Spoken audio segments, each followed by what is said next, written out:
Hello, Potter Than Hellions. Welcome back to the Potter Than Hell podcast. This is Steve with our bonus episode. And joining me today is PC and Chris. And from the Growin Up Rock Podcast, we have our buddies, Steven Michael. Hello. And my cabin mate, Sonny Hollywood Pooney.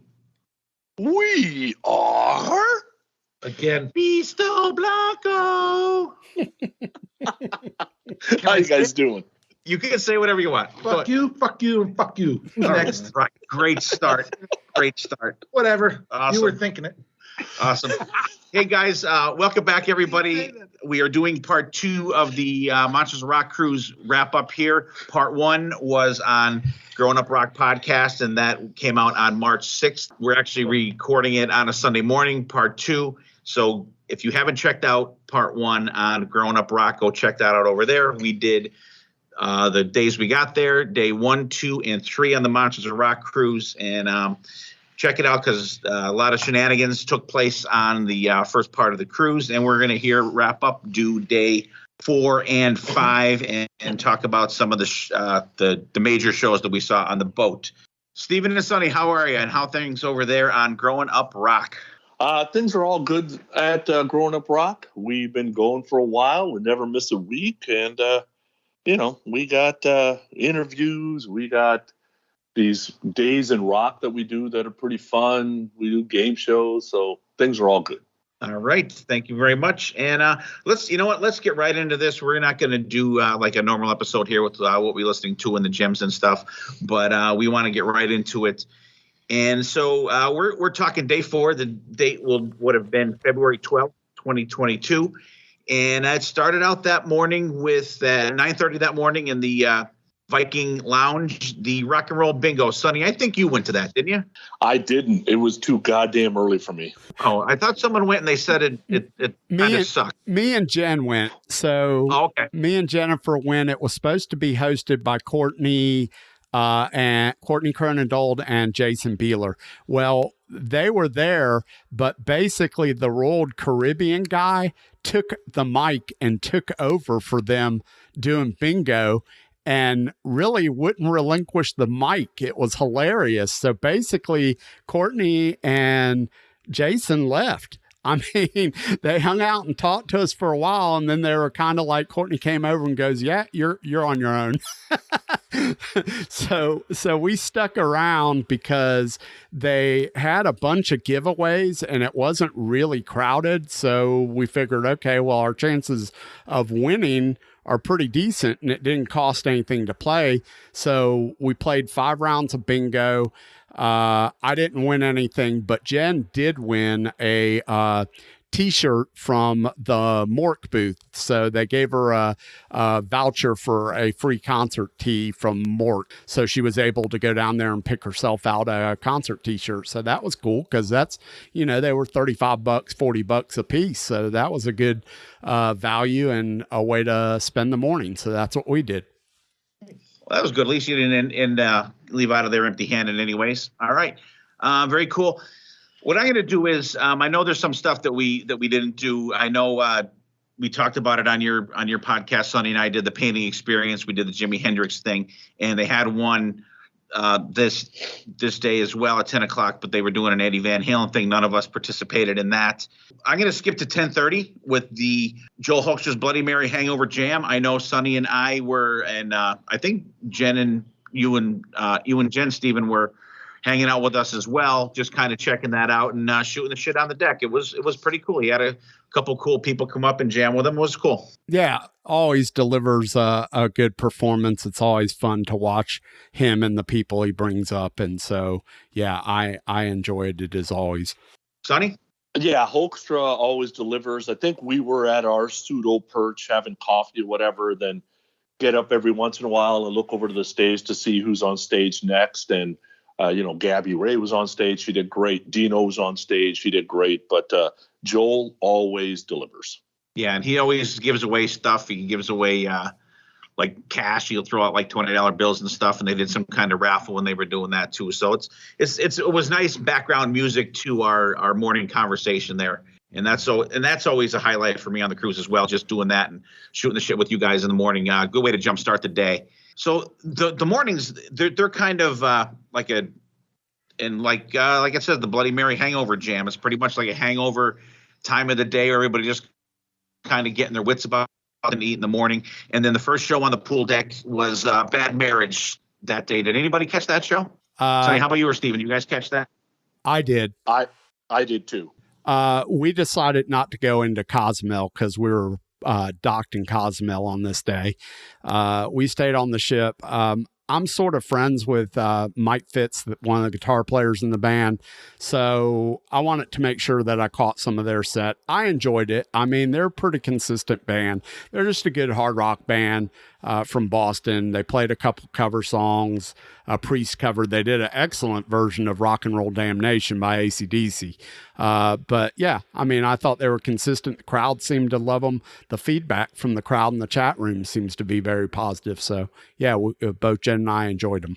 Sonny?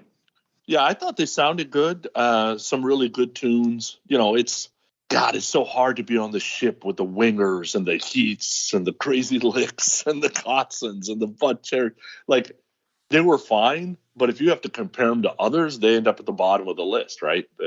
That's tough for them. But for the first time seeing them, I thought they were good. Yeah, we got off the boat because Chris wanted to get some stuff for his bar at home in Cozumel. So go ahead, Chris. It was fun. A little hot, but they were just trying to get into everyone's store. They pounce on you. Yeah, it was. Come on. You walk out of one store and then they're like, "I'm next. Me next. I'm next. Come in here." Oh, right. This price is around. Yeah, it was tough. We weren't off the boat for that long, and then we went in the pool after that and just kind of hung out. Well, the Electric Boys played on the cruise. How about you guys? Sonny, did you catch Electric Boys at all on the pool stage? I'm sorry, Stu, they went to. Yeah, I did not because I had enough from the other day of Electric Boys. So I was like, they're probably not going to get much better, so I'm going to go eat. All right, Steven, I'm assuming you didn't catch that one either. That is correct. I did not see it. Okay. And then 2:30 p.m., the next thing was there was a photo experience with Tough, Lit, and Tokyo Motor Fist. I don't think I know us guys didn't catch that. How about you guys? You guys catch any of that or no? I did not see any of it. Okay. You said Tough, Lit, and Tokyo Motor Fist. No, nobody went. It was empty. Nobody of the 4,000 people went. Tough was trying to get pictures with other cruisers. How do you know that? I didn't do any of the photo experiences this year. They had less than they had in years past, but usually I take part in one or two of them, but I didn't take part in any this year.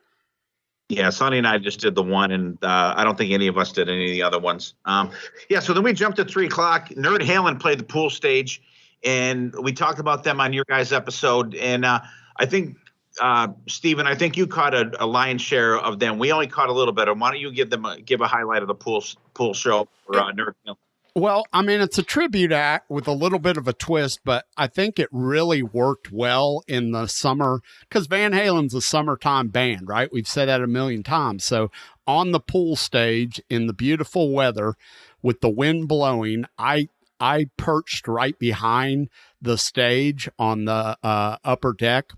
So I had a perfect view of the crowd and the band, and it was just fun. That was the overall thing. I had a great time at that performance, and the crowd loved them. So, and I will say this, man, they performed those songs pretty damn good. I mean, that band nails the music for sure. So yeah, I had a good time. Sonny, did you catch that at all? I caught about 40 minutes of it, and I thought Hal did great. They got a cool shtick. Hal's obviously talented. The guitar player nailed everything, whether it was a David Lee Roth song or a Sammy Hagar song. But even with Hal, right, you realize it's like, man, the Sammy songs are not easy to sing, right? And Hal killed it on David. He did okay with the Sammy stuff, but the Sammy stuff's just tough. And Okay. let me add real quick. That was one of the things I kind of forgot about, but I really enjoyed. I loved the fact that they played some of the Sammy stuff, because usually a band is all Dave because of the legacy. And I get that. All the tribute bands, they play nothing but Dave stuff. But I loved that they were okay with doing a couple of Sammy songs, because the Sammy stuff they did, I liked. So I did enjoy that part of it. Yeah. Okay. Yeah, we caught maybe like 5 minutes of those guys on the pool stage there. What we heard was really good.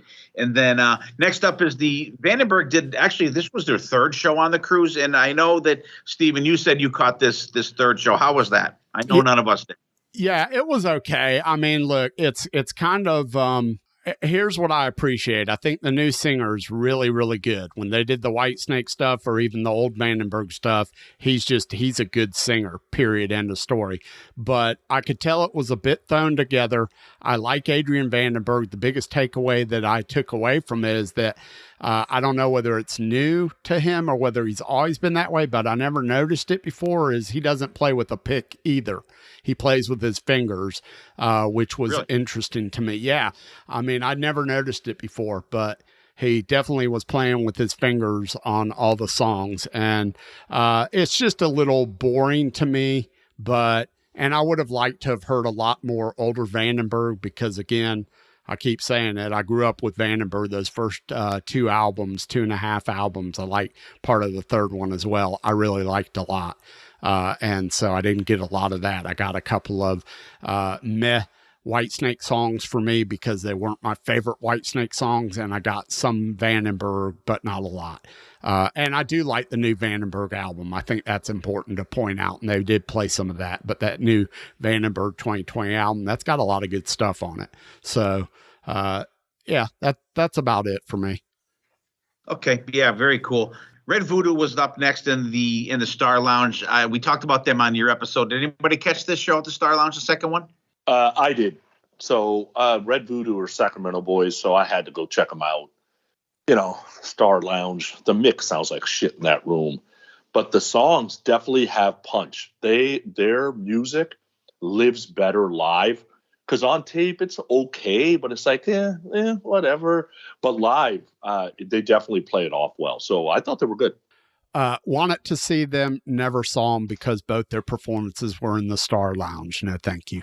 Yeah, well, none of us guys caught that one. But the next good show that I think all of us caught this one was the second Nestor show, and they played on the pool stage. For me, I thought it was fantastic. I like when bands play on the pool stage.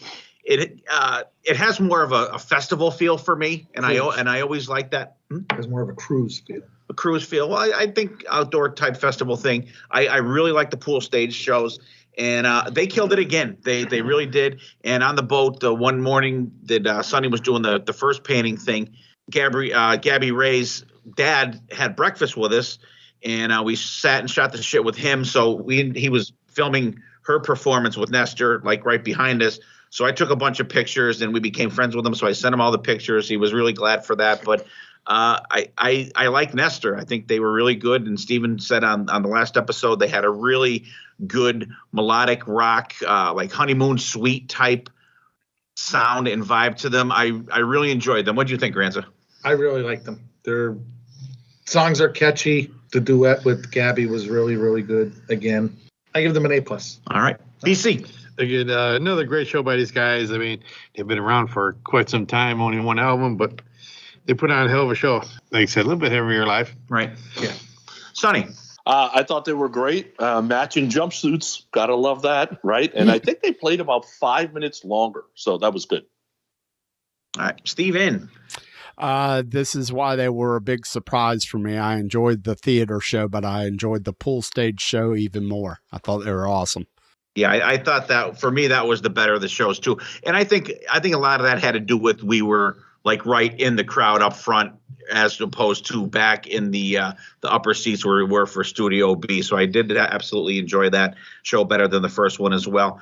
And up next, I'm not sure if the Growin Up Rock guys caught this show, but I know us three did. Black and Blue in Studio B, and this was it's really hard to pinpoint like your favorite shows on the boat because we saw a lot of amazing shows. But as far as Black and Blue is concerned, I've always loved those guys. I've seen them a ton of times, and this was my favorite performance that I've ever seen from Black and Blue. I thought they killed it. Jamie St. James was not feeling well. He would literally come out and sing and go and sit down behind the stage, like during a solo break or at the end of a song when the band's playing out. But they absolutely fucking killed it. What do you think, BC? Like you said, this is one of the many great shows to me. I mean, I've been a fan of Black and Blue forever. As far as some different tunes in the set list was nice. They were on the money, just phenomenal. Branza. They were point on A+. I'll go with the bigger, at least a fan of them before I'll go with the other guy. Steven, were you at that show? I was not. We went to dinner, but I remember your excitement coming back from it, and you need not waste any time with Pooney because you already know what his response is. Yeah, well, I think he was at dinner with you guys as well, right, Sonny? Creme brulee and ice cream or Black and Blue ain't even a choice. Go away. And we're sorry to say that Sonny will not be on the rest of the episode, so we'll just talk to you. Fuck you, Sonny. So then after these guys were well nourished and we were well rocked out from Black and Blue, we all convened on the pool stage for 8:45 p.m. for the second and final Eclipse show. Absolutely fantastic show. We all got to rock together right up front there.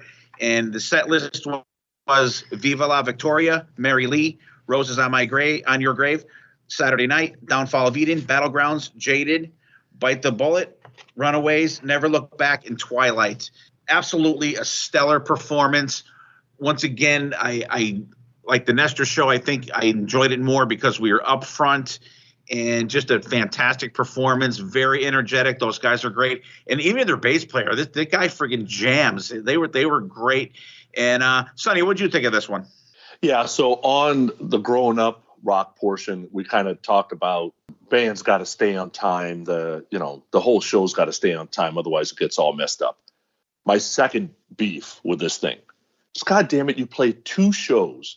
You had months to prepare, and you don't do 2 different sets. Like Eclipse was one of the bands that did 2 separate sets, and that's why Eclipse basically killed it on the pool stage. Because it was like, we just saw them 2 nights ago. They were awesome. And now they're doing different songs. That was amazing. What do you think, Steven?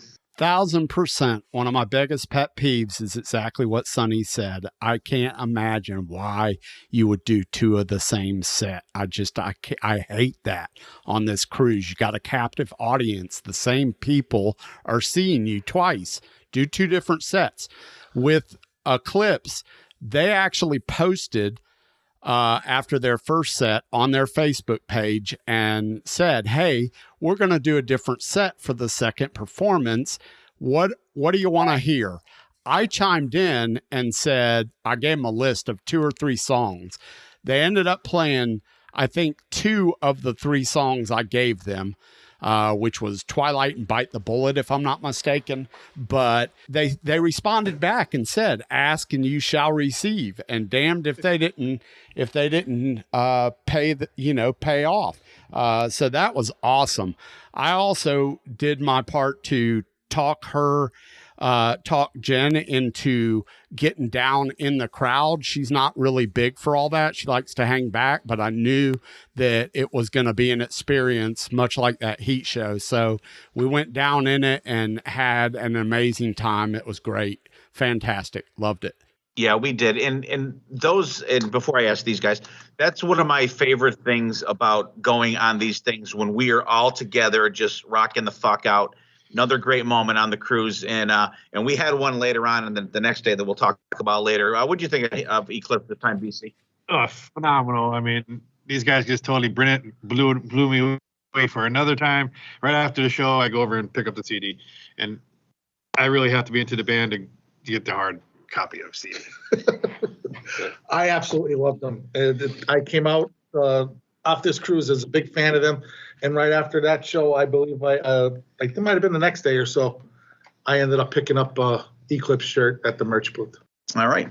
And the next big show that came up was Kix played their final show at Studio B I know I didn't catch any of this show. Actually, I think I might have walked in for like maybe 1 or 2 songs for this show, and I didn't stay long because I don't know if we might have were going to eat or something like that. Growin Up Rock, guys, didn't you guys catch this second show? Any of the second show? We caught the second show in the Studio B. We loved it because they played a bunch of deep tracks, so it was awesome for us. That was one of I think that was one of Jen's favorites that she mentioned. Nope. Went to go play cards until 11:15. All right. And the next band that came up on there was Enough's Enough at the Royal Theater. I don't think any of us here caught it, and I'm sure Sonny did not. Steven, did you catch any of that second show for those guys? No, because we're headed up on pool deck for the next band. Yeah, those 2 shows are really close together. And the next one was We Are Bisto Blanco. All right. This was one band that I had been wanting to see for years and years, just never worked out that I got to see them. They played the pool stage for their second show, like we talked about on Growin Up Rock. Missed the first show for those guys, for myself, and actually us guys. And it was really cool. For those of you that are not familiar with them, the main man for Bisto Blanco is Chuck Garrick, that is Alice Cooper's bass player, and Alice's daughter, Calico Cooper, is the singer, and as Sonny calls her, the mascot of the band. I enjoyed the shit out of this. The heaviest band by far that was on the boat, and great show. They came out, they did like their full show with all their costumes and shit, and Chuck Garrick had these huge fucking shoulder pads on and spikes and all that stuff, and he plays guitar and sings in the band, and Calico just kind of runs around the stage singing and doing all this kind of crazy shit. She's very dynamic on stage. And there's times where I'm like, wow, she stole that move from her dad. There's a couple different mannerisms and stuff that you could see that she kind of nicked from her dad. And I loved it. I thought they were fantastic. And what'd you think, BC? Not bad. I mean, they are what they are. I mean, they do a show, and the music's more of a touches like zombie-ish. But we went up to the second level, and I, like behind the drummer, I like back then you hear the drums, and he was a good drummer. He was a little crazy. All right. But overall enjoyable. Steven, what'd you think? I had the best time at that show, just strictly from hanging out with everybody, because we hung back. So from a visual standpoint, it wasn't the best vantage point to see Calico. So it was more about the music and just vibing with everybody. But I had a great time at that show. All right, Sonny. I thought they killed it at the pool stage. I thought they were better at Studio B just because it was indoors. But you got to hand it to Chuck, because the Red Laminate saw Alice Cooper that night. So Chuck was on stage from 7:30 to 9, and then had to go to the pool stage and play at 11:15 again. Got to hand it to Chuck. No issue on the energy. Absolutely, absolutely. Now, for an opposing view. I got a lot of problem with you people. I don't know where to start. This was absolutely brutal. This is like watching WWE wrestling and then watching real wrestling with the mats. This was, I don't get it. I don't know what all you people see in this. It's a Rob Zombie, not even Rob Zombie light. It's Rob Zombie, I don't know, play school maybe. I don't know. The songs are horrible. I don't get it, and I probably should just keep my mouth shut because I have nothing nice to say about it. Do you like Rob Zombie? I'm just curious. I do. Some of it. But this, I heard the music before, and I thought the music was kind of okay, and I never had the visual. Uh-huh. So I was going in with hoping to like it. And then when they came out, and I kind of, when Sonny said that Alice's daughter is kind of like the mascot, I knew something might be up. And it was up, but it wasn't. I still think the better place for you to have seen your first Bisto Blanco would have been in Studio B, but I get it. It would not make a difference. It's almost like deadheads, the people that were there. They're holding up signs, hell yeah, or whatever. Like, people are lunatics. I honestly, I'm sorry. I just, I didn't get it. Maybe I was hungry, and the C's were angry that day, my friend. He needed a Snickers. and maybe because I just wasn't myself. I don't get it. I'm sorry. I will definitely give them another try at a different time. If they're on another cruise, I will definitely get up front and listen to it right where I like to listen to it, right down in front, right in the middle to get the good sound, and then maybe be surrounded by the people, the lunatics. And they said that's kind of like a disease. You hang around with lunatics, you become one. The inmates start to run the asylum. And maybe I will do that next time. All right. So Chris's thoughts and views do not reflect the thoughts and opinions of the Potter Than Hell podcast, and maybe the Growin Up Rock podcast. But hey, you're allowed to be wrong. What do you mean I'm allowed to be wrong? Nice. All right. So after we saw that kick-ass show, I mean, as far as I know, that was pretty much it for bands for me for the night. Alex played the Star Lounge. I don't think anybody caught that. They had the Midnight Movie, Beetlejuice in the Promenade, and they did karaoke with Brian and Izzy. I don't think anybody went to that. You guys just went the one night, right? Sonny, or did you go to that again? We did not go again because that first night it was so packed. And normally what happens on karaoke on Mork is every night is more packed. Right. So we just stayed away from it. All right. So that was day number 4 of Monsters of Rock Cruise. And before we get into day number 5, we're going to take a quick break. We're going to throw a gem song in there just to break the episode up. So I gave Sonny a list. I told him, give me 3 songs of Eclipse that you'd like to hear for the gem song. And he gave me 3. So we are going to play Never Look Back from the Monumentum album from 2017. And Dylan is going to play it right now.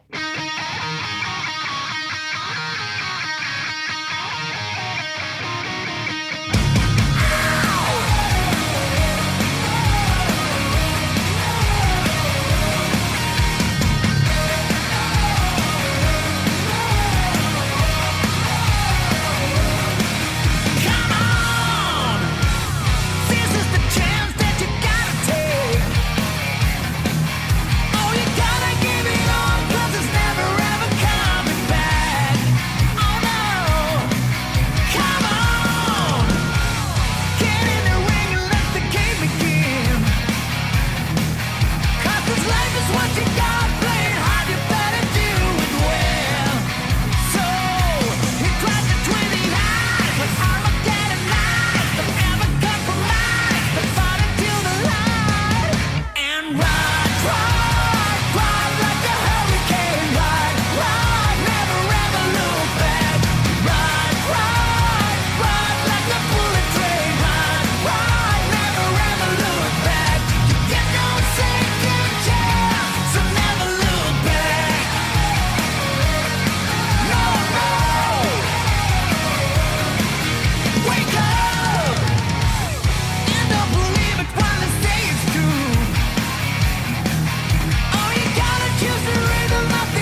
we're back. All right, day 5 or final. Well, wait. Before we get to day 5, I got to tell a story. So after Eclipse gets off the pool stage, a couple hours later, we run into Eric Martinson in the elevator. Now, earlier that day, Righty comes into the cabin and goes, "Hey, I just got a picture with Eric Martinson. He was sitting on his guitar case." Comes into the room, and I'm like, "Oh, really? Let me see it." And I look at the picture. I'm like, "That's not Eric Martinson." Right? He goes, "It's not?" I'm like, "No, dude, that's not Eric Martinson." And I didn't know who it was until I saw Nestor on the pool stage. I'm like, "Oh, you got the keyboardist for Nestor, dude." So when we see Eric Martinson in the elevator, Righty takes a picture of me and Eric. I take a picture of him and Eric. And I said, "All right, Righty, you finally got a picture with Eric Martinson." Because I turned to Eric and I go, "He thought he got a picture of you earlier, but he got a picture with the Nestor keyboardist." And Eric goes, "But that guy's like 60. And I'm like, asshole, you had to fucking tell him that. And to That's the, kickoff episode 2. and to the listeners, just Eric Martinson and the keyboard for Nestor. Yeah, look, nothing alike, not even close. I've seen the guy like 3 times. They're not even the same age decade. You know what it was? It was the sunglasses that threw me off. I thought he might have been kind of hiding. Maybe yours were too dark. I don't know. No, he just saw some guy. He saw some guy on a guitar case sitting there. And I didn't originally know it was a keyboardist from Nestor when I saw the picture, right? And I'm like, "Dude, you just got some rando that was sitting on a guitar case." I got a guitar case.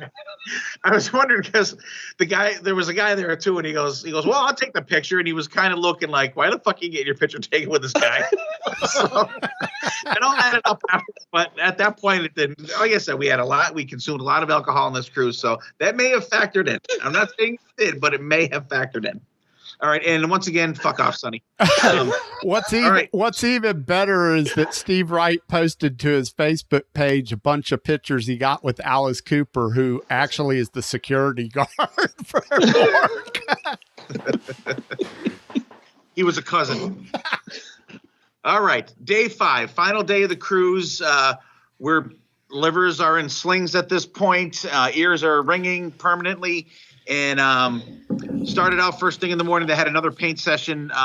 This was they were doing an Ozzy one. None of us participated in that. But at 10:30, myself, BC, Granza, and Sonny, we went to the Royal Theater. They was supposed to be at the pool stage, but they moved it because there was some rain going on. And we did the Alice Cooper Q&A, and it was with Keith Roth from SiriusXM and Don Jameson.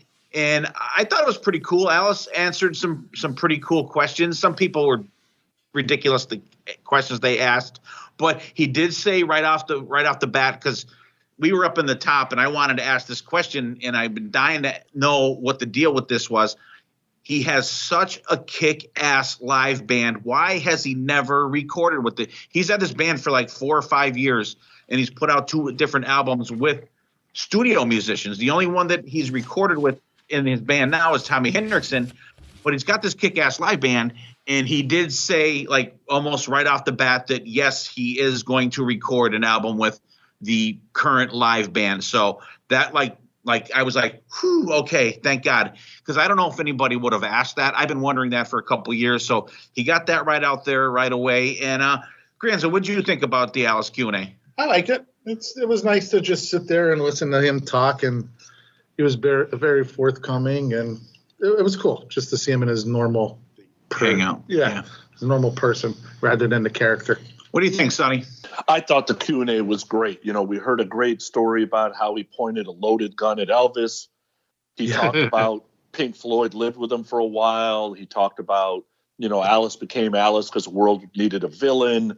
He talked about the, chickens, aren't they supposed to fly? They got feathers.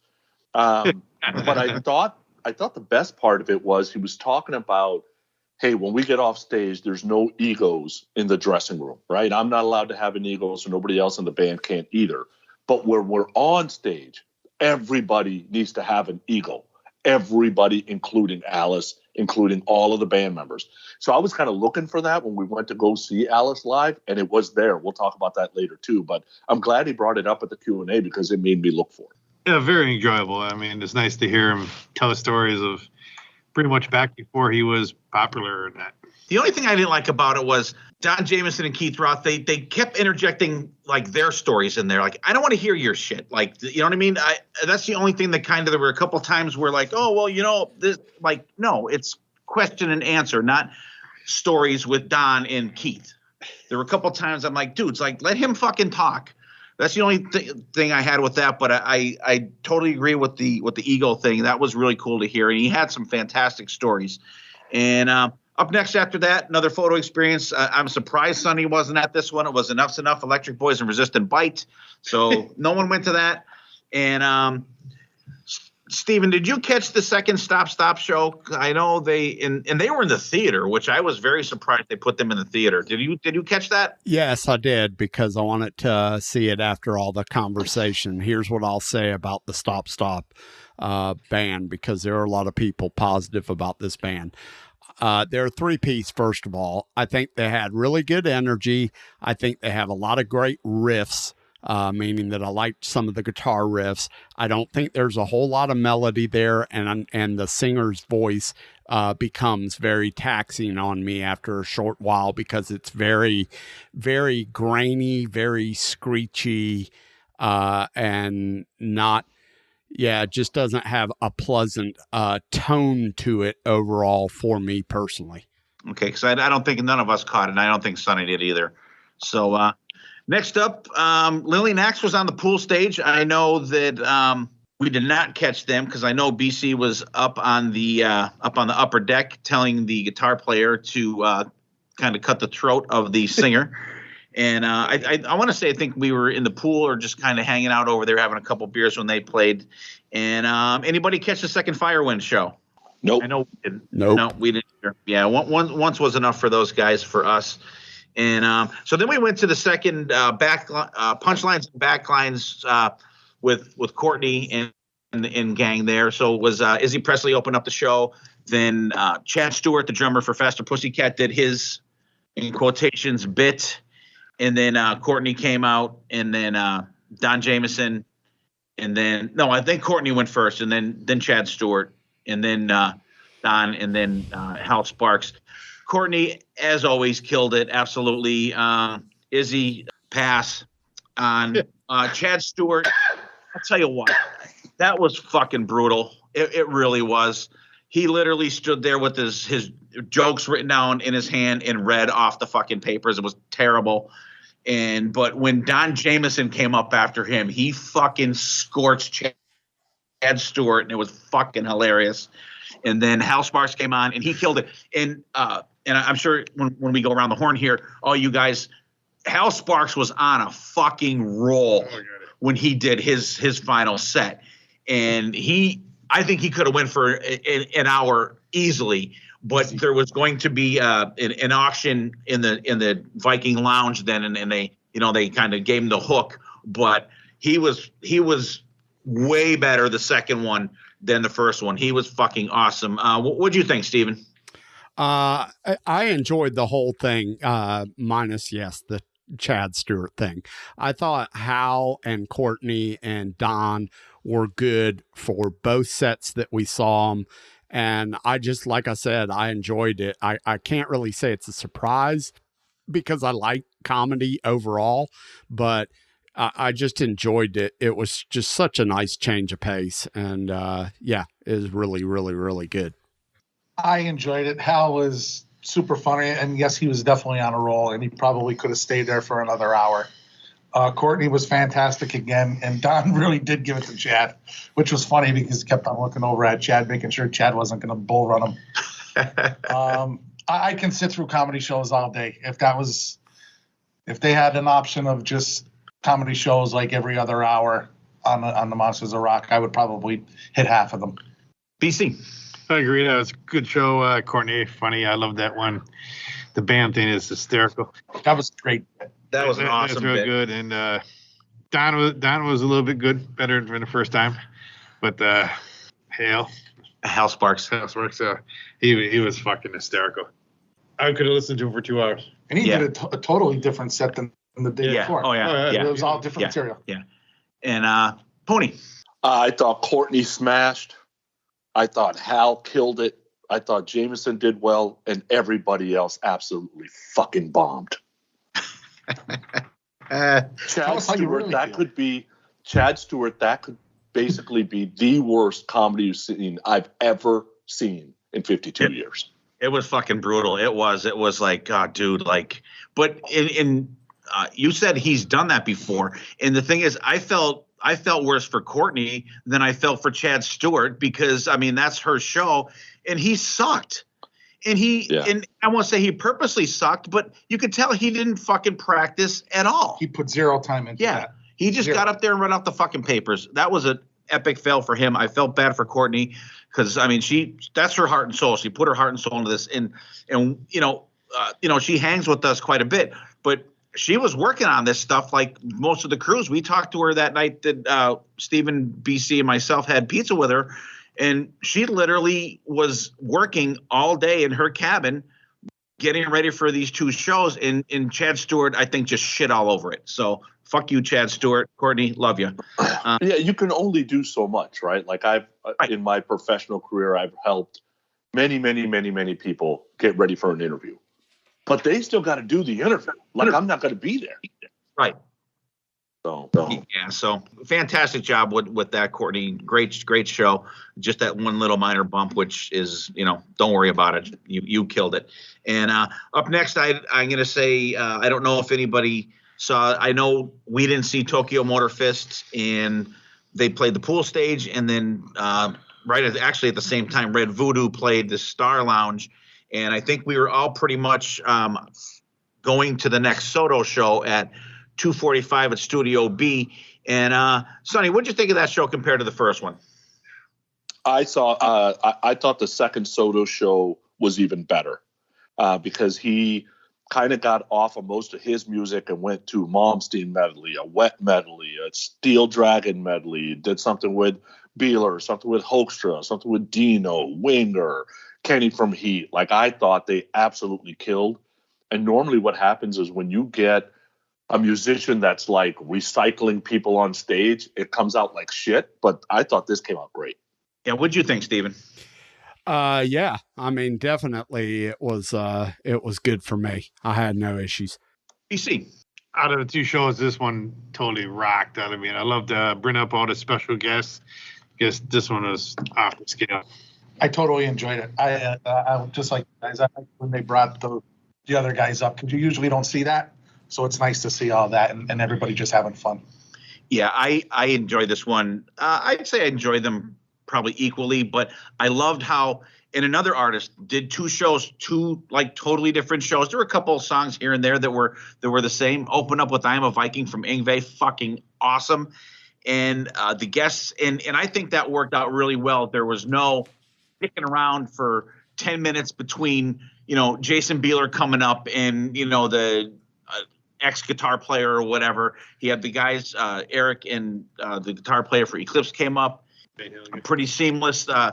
But also, and Granza just reminded me, he pulled this one dude up out of the audience, him and his girlfriend, so he could do a Van Halen song with them. Was he the dude from Nerd Halen? No, it's the guy that makes the Mike stands. Mike stands, that's right. So we called him up to do in quotations, a Van Halen song. And then they brought the girlfriend out and he proposed marriage proposal on stage. That was cool. I'm glad you brought that up. I totally forgot about that. That was very cool. She was bawling her eyes out. And yes, she said yes. I don't know if he went to Jared or not, but she said so. That was absolutely fantastic. Signal 13 played next at the Star Lounge. Did anybody catch these guys at all? I didn't see one note of these guys. How about you guys over there? We couldn't because we had the next act, right? So Signal 13 ended up losing on all the votes every time they played. You said on the Growin Up Rock episode that you did catch a couple of tunes. I told you beforehand that it was going to be disastrous, so don't attend. But that's just me personally. But yeah, no, I didn't catch it. I mean, for me, it was all about Soto and the next act. Yeah, but you know what? I shouldn't even act, because looking at that, they played the same time that Alice played in the Royal Theater, 4:30. That was our second show, the Blue Laminate show. And Alice's set list was came out with Feed My Frankenstein, No More Mr. Nice Guy, Bed of Nails, which is fucking awesome. Hey Stupid, Fallen in Love, Go Man Go, Under My Heels, I'm 18, Poison, $1 Billion Babies, Little Nita Strauss guitar solo, which she started up in the audience, like right over from us, like right behind where Tony was sitting, Tony and Mark. Roses on White Lace, My Stars, Devil's Food, like an instrumental thing. Then they did the Black Widow jam where the band jammed out. I thought that was a little too long, but it gave Alice a good little break there. Then he did It's My Body, Be My Lover, which are two great songs I think that go together in a set. Lost in America, one song that he busts out occasionally. I think that's a fantastic song. He did Escape, Teenage Frankenstein. Then he came out in his white tux and did School's Out. I'll go first on this one. I thought the show was great, and I really enjoyed it because I've seen the Alice show a ton of times with all the props and all the crazy shit that goes on. It was nice to see a more stripped down set where it's like more band oriented than effects and storylines and all this stuff. Don't get me wrong, I love that stuff, but it was a cool change of pace to see that a band, these guys do that, just play as a band. There were some things that the Big Baby came out and they did the Big Frankenstein dude came out, which that is always cool, but it was very, very stripped down. And Alice said in the interview that they couldn't bring the castle and all that shit, so you didn't have the guillotine and all that stuff. And I didn't miss it. The only thing that I really missed in the set was the Ballad of Dwight Fry when he comes out with a straitjacket. That is always one of my favorite parts of the show. I missed it, but I really honestly did not think of it till just now talking about what wasn't in the show. But great stripped down show. The band is a killer band, tight as hell. They interact fantastic together on stage. They look like they're having a good time. Just absolutely fantastic. What'd you think, Steven? I absolutely loved it. So this was my first time seeing Alice Cooper since 1980 something. The last time I saw Alice Cooper was when the Vinnie Vincent Invasion opened up. So whatever year that was when I saw Alice Cooper last. So I was just enthralled with his band. We had amazing seats right over the stage over Nita. Yeah, I mean, I enjoyed it. I was excited because it was Jen's first time seeing Alice Cooper. So that was a big thing. And yeah, there's nothing I can say. It was an amazing show. He sounded good. He performed well. His band is just stupidly talented. Fantastic. All right, Granza. How about them seats we got? Yeah, Chris and Bruce got us held some seats for us. We were right dead center, right in front of the soundboard. Good job, fellas. I didn't want to bring it up, but thanks for noticing. I appreciate you doing that. Good job. I thought his show was excellent. I've seen him a ton of times. First time is what's that, Constrictor with Vinnie Vincent? Constrictor tour. That was the first time I Kane saw him. Roberts on guitar. Yeah, and then I've seen him a bunch of times through the years, and this was nice seeing him in a somewhat stripped down show. I enjoyed it, and sound was perfect, and the band is just, you can't beat it. Pooney. I thought Alice looked great. He's in great shape. He was the biggest surprise for me on this cruise. So just later when we do the top 5, he won't be in my top 5 because he was my biggest surprise. I love the egos on stage. I love that everybody's like, watch me, watch me, watch me. I love that he's kind of elevated, kind of like Rob Zombie does sometimes. So he is kind of the master of ceremonies. I love that he doesn't waste any time. So, how you doing out there? Like, there's none of that shit. It's just song to song to song to song. Absolutely surprised the hell out of me because I didn't know Alice still had it like this. BC. Like I said, I've seen him many times. He always puts on an amazing show, so it was no surprise to me. The band's just off the scale. I don't think he could do any wrong at this stage. Right. Yeah, and actually, when Alice played the first show, they had some technical problems in the beginning where, there was no sound and the sound was all fucked up. So we got a pretty much complete show where they kind of had a little glitch in the first show. But we talked to a couple of people about it, but it was kind of weird because actually even Alice talked about it in the Q&A too, where it got messed up. But hey, they had all that shit ironed out by the time we got to see him, which was fantastic. And Pat Travers played his second show on the pool deck during the Alice show, so I'm glad I got to see him the first time because I wouldn't have been able to see him on the second show because it was during Alice there. Slaughter played at Studio B after that. I don't think any of us here caught it. Steven or Sonny, did you guys catch Slaughter at all? No. Nope. Okay. So then this day here, it was Super Bowl Sunday, which was unusual because usually the cruise takes place like the week after the Super Bowl. So Super Bowl, whatever number it was going on between the Los Angeles Rams and the Cincinnati Bengals. And Granza pretty much abandoned everybody to watch the football game. I don't miss the Super Bowl. Whatever. So during that, Sonny, myself, and BC went to the Royal Theater to check out John Corabi do some acoustic stuff.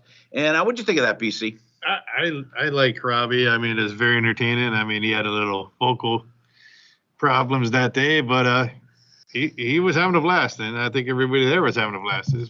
I enjoyed it. What'd you think, Pony? So Corabi is considered the mayor of Mork. Dude does not do a good job of saving his voice the 5-6 days we were on the ship. And he paid the price because, man, was he struggling vocally. Now, the nice part about it is he's naturally funny, so you can kind of play it off a little bit. But, man, if that was the first time you ever saw Corabi, you were severely disappointed. Yeah, I enjoy, and I'm not much of an acoustic guy. I mean, BC, you know that. I thought he was good. He has a good stage presence. I would have rather seen him 1,000 times at that comedy show than fucking Chad Stewart. Oh, got it. And but the thing how that one guy in the audience kept fucking yelling out shit. It pissed me off. I was going to yell out, "Shut the fuck up!" I should have pulled a Danny. Shut the fuck up. And actually, he pissed him to shut the fuck up. I mean, like the guy kept on fucking yelling out and talking and shit. Like, dude, like let the guy do his fucking show. And he had one of his buddies come up and sing a song with him as well.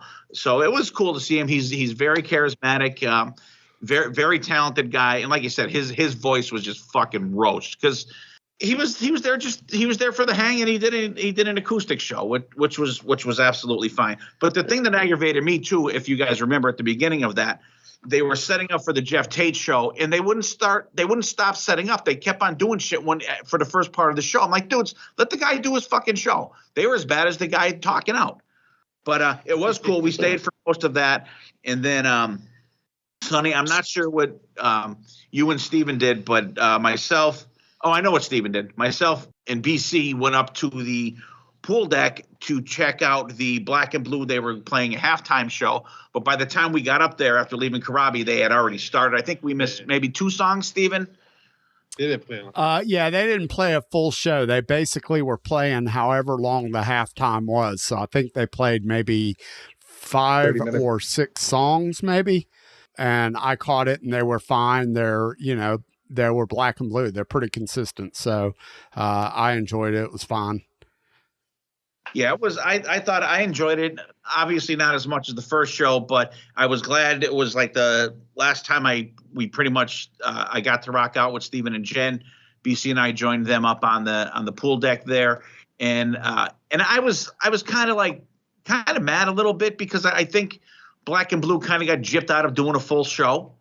I think that I wish that they did them like later on, like at Studio B when the choir boys played it at that wouldn't even have worked for me because it would have interrupted the Jeff Tate show. But I wish they put them somewhere where they could have done another full show instead of the halftime show. But what they did play was fantastic, and the band was on all cylinders. Again, what'd you think, BC? Again, it's Black and Blue, baby, and it seemed like Jamie was feeling a little bit better the second show. Yeah, it was enjoyable. It was pretty windy up there too. For that show. So that was like the final show on the pool deck. And after that, in the Star Lounge, there was a tribute to Ace Frehley. That was another Izzy Presley thing, I think. I don't think any of us caught that. You guys didn't, right? No. Nope. Did you catch that at all, Chris? No. I caught the halftime show of that.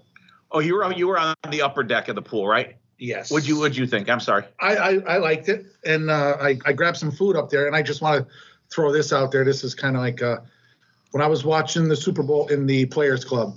The days prior, they had chicken wings and a couple other stuff that you can order there. During the Super Bowl, they only had one plate that you can order, and it was $50 for 4 chicken wings, a cheeseburger, fries, and a wrap. And that was the only thing you can order during the game, which was a complete rip-off by Royal Caribbean. It was a bad move. So you didn't partake? No, I'm not going to spend. Well, you couldn't even get a table anyways either, right? No, but that was a dick move. I forgot about that because I remember you were telling us there. So then we go to the final show in the Royal Theater. Jeff Tate doing Empire in its entirety, and then he did Queen of the Reich and Take Hold of the Flame at the end. Was everybody at that show? I know we were. End. Oh, you did. Okay. I caught the after the game. Songs. Sonny and Steven, you guys catch this show? Steven. Yes, I caught it. Same as the first show. I mean, I enjoyed it. I just I hear Empire a little bit more often than I do Rage, so I just enjoyed Rage a little bit more, and I also enjoyed him doing Last Time in Paris at the end of the Rage for Order performance. But I caught this one. I thought it was fine. Empire is my favorite Queensryche album. I want Todd La Torre singing my Queensryche from now on. I did not partake because I didn't need the Liberace shit. Oh, well, I got to say, in that respect, he was a lot less musical theater, I think, on the Empire show than he was on the Rage for Order show. And I enjoyed the hell out of it. What's that? Agreed. Yeah. And I loved it. I love Empire. His band is fantastic. They do that dual jam at the end of Della Brown, which a song you would never think it would lend itself to a friggin' amazing back and forth guitar thing between the guitar players. And just I enjoyed the hell out of that show. I'm glad it was the last show that I got to see on the boat. Very enjoyable, great band, and just those drums. That's just like chewing styrofoam. Seeing those drums, I tried not to. I mean, the guy played good. Don't get me wrong. There were parts where he fucking rocked it up, but it's just the sound of it for the most part, and the visual is. I just tried not to look at the drums through the whole show. And what'd you think, BC? Great show. I mean, but like I said, I kept getting drawn to the drums, and once I get drawn to something I don't like, it just mega times, and I could do without that. Grant, what do you think? What you saw? Well, I only caught the last 4 or 5 songs. I have to agree with Sonny. The theatrics are just they're over the top at this point. It's almost like a musical. It is what it is. He can kind of get a pass for that. He paid his dues. All right. I thought. What'd you guys think of how he sounded vocally before we move on to the next one? What'd you think, BC? I thought he sounded good. He was all right. GR guys? I didn't have a problem with the way he sounded. I mean, he didn't crack any. I know he's using effects, but big deal. He's still singing. So yeah, I didn't really have any issues. Yeah, I don't have a problem with the voice, and I don't have a problem with the effects. I have a problem with the rest of it. You're no fun. He doesn't like Pitbull. I love Pitbull. If he was Pitbull, it would be great. God. Pitbull's 10 times better than he is right now. Oh my God, Pitbull! I hate it. Anyway, carry on. All right. Last night of the show was the last main band of the whole cruise was the Choir Boys. They played Studio B. I don't think any of us here caught it. How about you guys? Nope. I ended with Tate. Yeah. Me too. Sonny? I ended with Karabi. I wasn't going to go see the Choir Boys. Because what happens on these things is you start realizing all the people that you hung out with the last 5-6 days you ain't going to see for a while. Yeah. So you want to get as much time with them as possible. Right. We did hang out.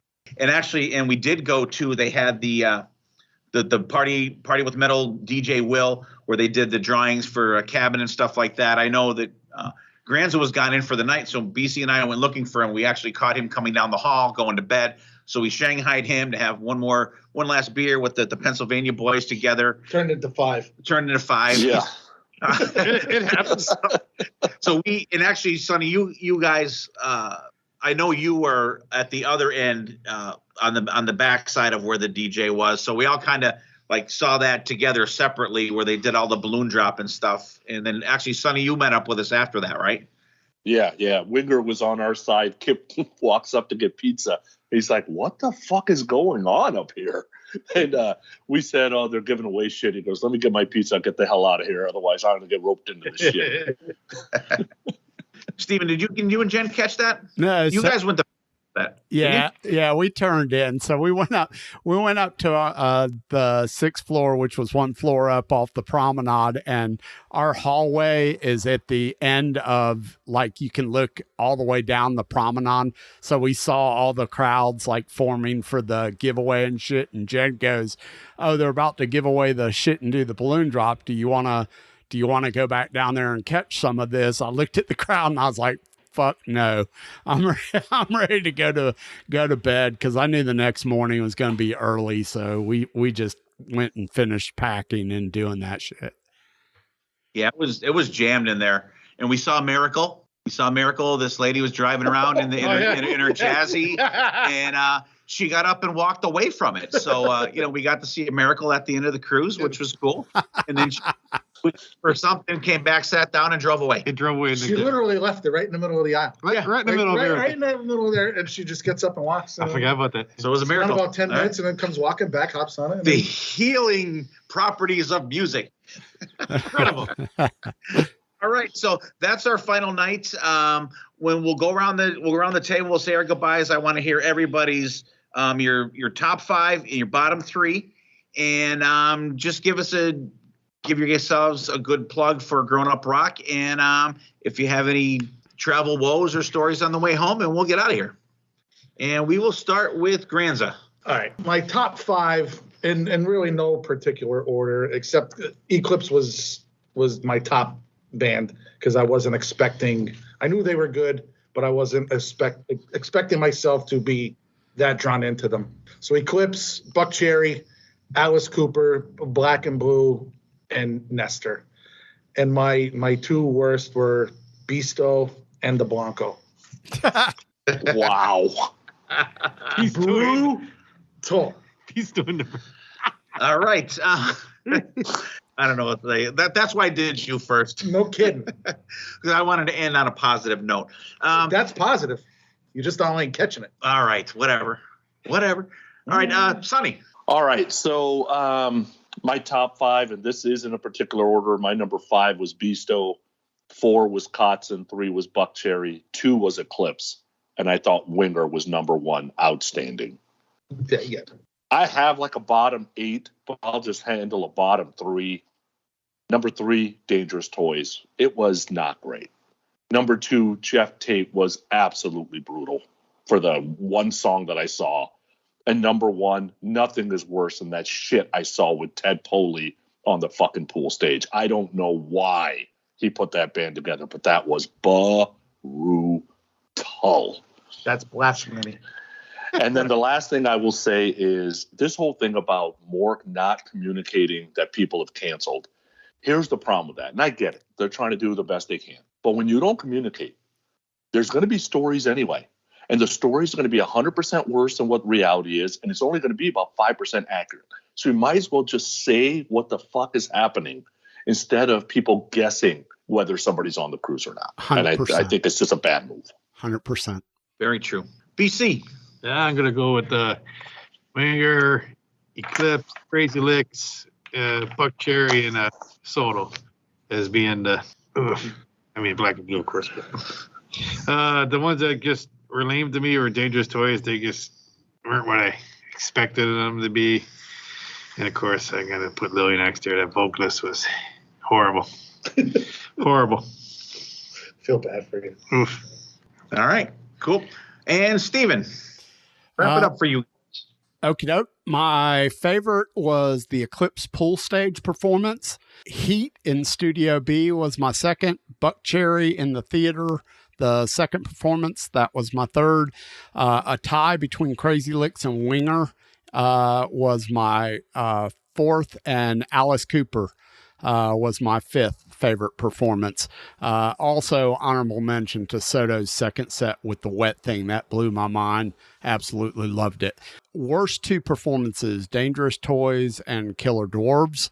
Yeah, that's pretty much it. All right. Give Growin Up Rock a good plug. Hey, if you've listened to the Potter in Hell podcast, you know about Growin Up Rock Podcast. If you want to catch part 1 of our Mork recap, go over to the Growin Up Rock Podcast, GrowinUprock.com, or anywhere you listen to podcasts, and you will find it. And that will have part 1 of our Mork recap. All right. Once again, thank you to Sonny and Steven for hosting part 1 of the Monsters of Rock Cruise wrap up on the Growin Up Rock podcast. Like you said, go check that out if you have not. And I just want to say, guys, it was an absolute awesome time hanging with everybody again, seeing everybody again. I give a shout out to to Leslie, to Bruce. Cool hanging with you guys. And Tony and Mark, our fellow witnesses to crime in Miami, and always cool hanging with those guys. And all the people, the tons of new people that I met on the cruise, just shooting the shit.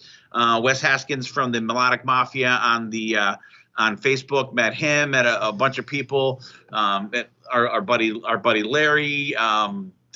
So many people. I told myself I was going to make notes on my phone of everybody that I met, but I didn't do that. But so many cool people on the boat. Awesome people to travel with. It was great seeing Steven and Jen again. Sonny, thanks for making all the arrangements for us for the van and the Airbnb. Yes, thank you. And thank you, Mark, for a little adventure to the Family Dollar. And, but for me, as far as the cruise went, my top 5 is going to be, I'm going to say Eclipse of Pool Stage Show. Winger, I don't know. Them two could be tied for first, I think. And Alice, love seeing the Strip Down show. Buck Cherry, I hadn't seen them in years. I forgot how excellent they were. And I got Jeff Scott Soto and Jeff Tate tied for last there. But I do have to bring up the best Black and Blue show that I've ever seen them do was on this cruise. And the ones that were kind of meh for me, Lillian Axe, BC showed me the monkey.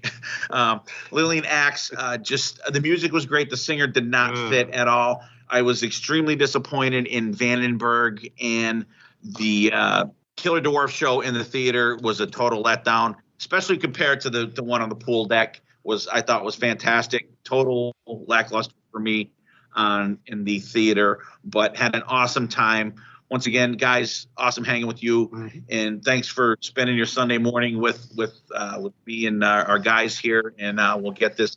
So, guys, if you have the means and you can get on the Monsters of Rock cruise, it is a fantastic time, and it's just, for me, it's the people, and the music is secondary. It's great hanging with. I mean, I see BC and Granza quite a bit, but I don't get to see Sonny and Steven and Jen very often, and it's awesome hanging with those guys. So, guys out there, take care of yourselves, take care of each other. We'll see you next time, and there definitely will be a next time.